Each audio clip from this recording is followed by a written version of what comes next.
Madagascar looks familiar on a map. It sits next to Africa. It feels connected. It feels understandable. But landing here changes that assumption almost immediately. Because Madagascar doesn't behave like the rest of the world.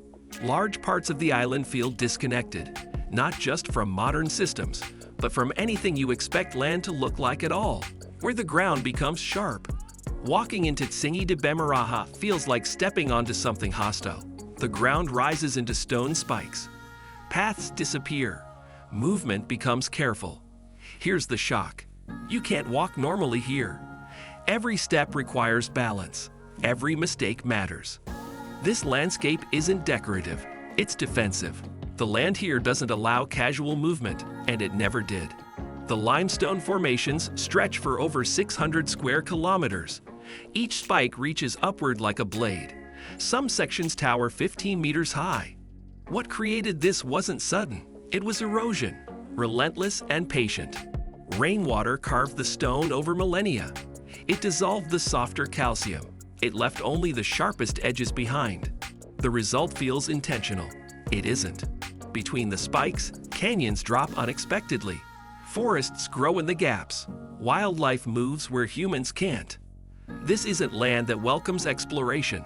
It's land that survived by being impossible to cross, when trees don't look like trees. Hours away, the environment flips completely. Flat land, wide sky, silence. Then suddenly, massive shapes appear. This is the avenue of the Baobabs. Here's what feels wrong.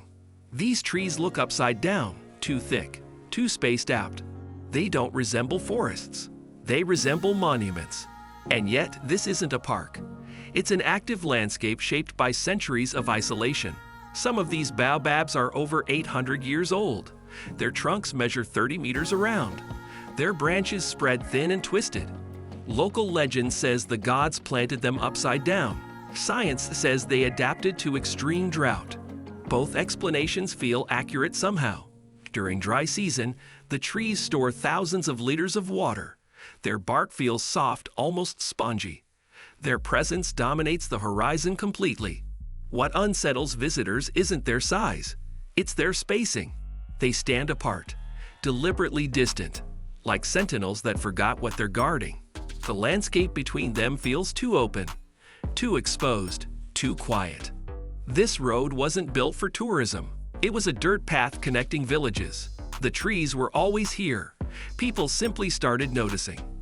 And then the island softens, briefly, where the ocean rearranges itself. Off the northwest coast, islands connect and disconnect daily. This happens near Nosy Arang. Here's the shock. A sandbar appears and disappears with the tide. You can walk between islands, then suddenly you can't. The landscape isn't fixed. It negotiates with the ocean constantly. What feels temporary is actually permanent behavior. The sandbar stretches nearly 2 kilometers at low tide.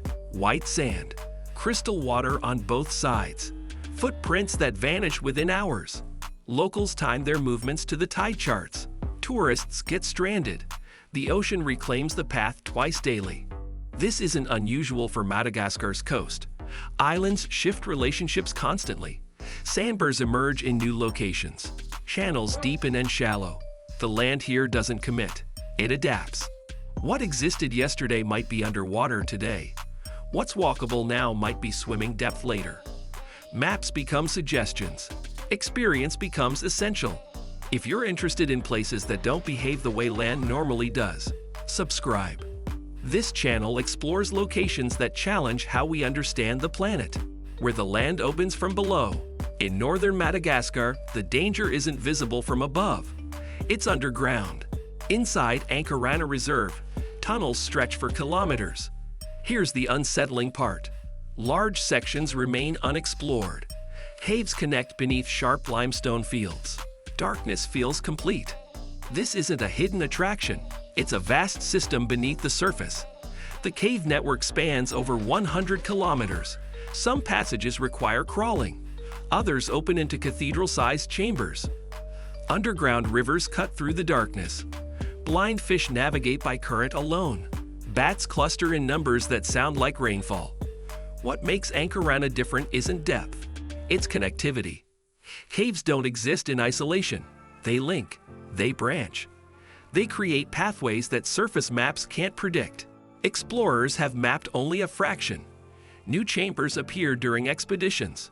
Some tunnels flood seasonally. Others remain dry for years. The limestone above your head formed underwater millions of years ago. The caves beneath your feet formed much later. The ground between is thinner than it looks. Sinkholes appear without warning. Vegetation grows in unexpected patterns. The surface and subsurface don't align.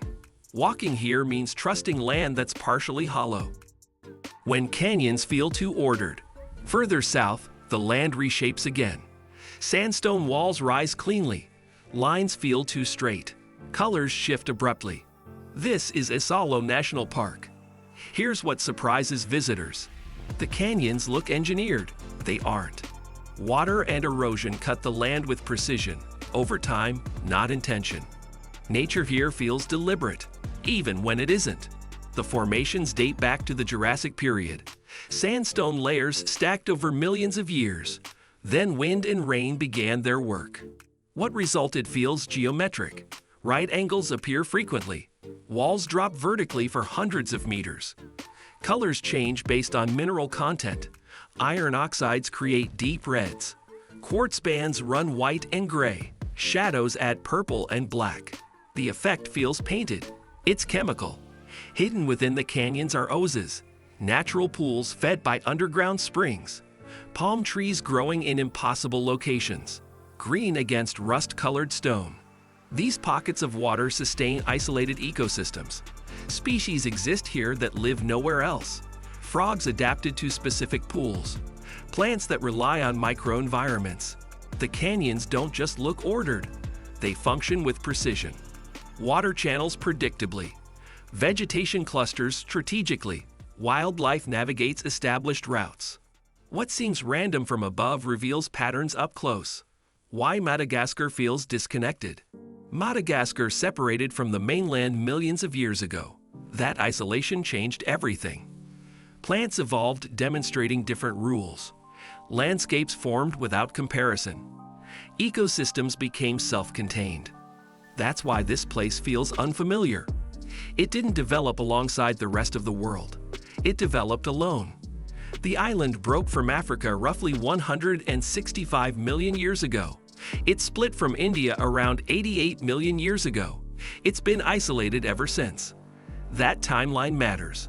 Species here evolved without external pressure, without competition from mainland animals, without influence from continental patterns. The result is endemism at extreme levels. Over 90% of wildlife exists nowhere else.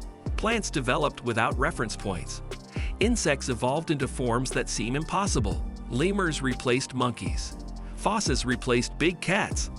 Evolution filled niches differently. The landscapes reflect this same isolation. Geological processes happened without interruption. Erosion patterns developed unique characteristics. Climate zones created their own rules. Madagascar doesn't look like Africa. It doesn't resemble Asia. It doesn't follow patterns from South America. It looks like itself. That singularity creates disorientation. Your brain searches for comparison. It finds none. The quiet shock.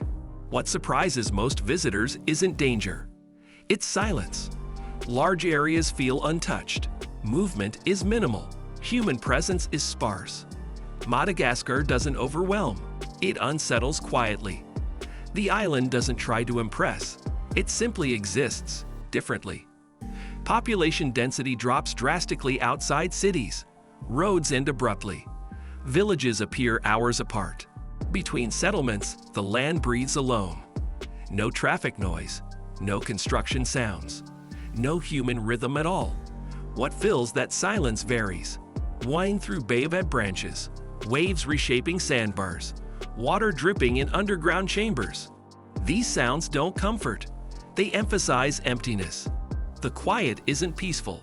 It's vast. It reminds you that this island doesn't need observation. It functioned for millions of years without witnesses. It will continue regardless. That indifference feels profound. Most tourist destinations perform. They arrange themselves for visitors. They highlight their best features. Madagascar doesn't perform. The Tsingy remain sharp whether humans saw them or not. The Baobabs grew for centuries before photography existed. The caves expanded in darkness for millennia. These landscapes weren't waiting to be discovered. They were simply existing. Your presence changes nothing. Madagascar isn't just unique.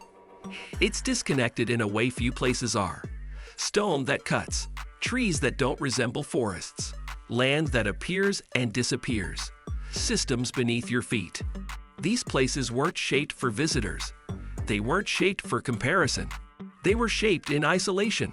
And that isolation created something remarkable, not because it's beautiful, not because it's dangerous, because it's genuinely unfamiliar. Your brain can't categorize it easily. Your experience doesn't prepare you. Your expectations fail repeatedly. That failure matters. In a world where most places feel documented, where satellite imagery removes surprise, where viral photos set expectations, Madagascar still disorients, still surprises, still exists on its own terms. If this video changed how you think about Madagascar, subscribe. Because some of the most shocking places to visit aren't dangerous, they're just unfamiliar. And unfamiliar is becoming the rarest quality a place can have.